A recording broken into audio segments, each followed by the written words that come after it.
মাল তো শেষ হয়ে গেছে। লাল পানি লাগবে, আমার লাল পানি লাগবে। বাবা, আজকে আপনি নেশা করেছেন, কবে ছাড়বেন এগুলা? আমার সাথে এভাবে কথা বলছিস? ওর কাছ থেকে টাকা নেই। দাঁড়া, এখনই গিয়ে তোর মাকে মারছি। না না, মাকে মেরো না। তুই যদি চাস তোর মাকে না মারি তাহলে আমাকে টাকা দে, আমি লাল পানি খাবো। ঠিক আছে বাবা, আমি টাকা নিয়ে আসবো। আর মাকে কিছু বলো না। সাহেব, এখানে কাজ পাওয়া যাবে? সাহেব, আমি কাঠের কাজ করতে পারবো। ঠিক আছে, গিয়ে কাজ করো।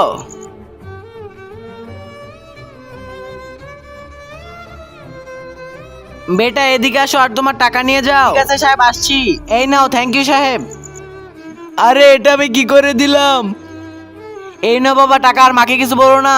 আমার লাগবে না এই টাকা, এটা আমি অনেক কষ্ট করে কামিয়েছি, তুমি নিচ্ছ না কেন? নিচে থাকা সাদা রঙের সাবস্ক্রাইব বাটনে ক্লিক করে যারা যারা সাবস্ক্রাইব করবে তাদের মা বাবার জন্য অনেক অনেক দিন বেঁচে থাকে, আর যারা যারা ভিডিওতে লাইক করবে তাদের মনের আশা যেন পূরণ হয়। আর আমি দোয়া করে দিলাম। তোর মাকে আমি মারতে গিয়েছিলাম, ভুল করে আমার হাত থেকে লাঠিটা ছুটে তোর মার মাথায় লাগে, তারপর তোর মা ওইখানে মারা যায়। মা।